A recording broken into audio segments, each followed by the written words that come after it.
As you can see here, I'm cutting out a star, and I have a little bit of a gap here on purpose because you want this blade to sit there. It doesn't want to squabble back and forth either way. When you're cutting this, sometimes if you bend it the wrong way, it'll pop off the wheels. So, anyway, I'm cutting a 3/8 inch thick piece of walnut. I'm making stars for my top of my Christmas trees, but now this is really kind of dangerous when you're doing it this way because I've got small spots.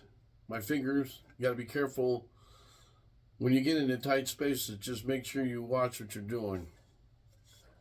See, okay, so very you got to do is straight cut. Try not to twist this. You go slow.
Just like that.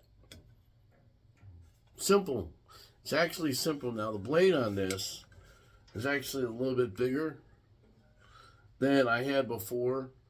You can still twist a little bit easier, but the big thing is with this is that if you have wider blade, you basically can't turn a lot like you can trying to make a jigsaw puzzle. The scroll saw that I have does that, but This one works pretty good for what I want. So there you go. And lighting makes a big difference, by the way.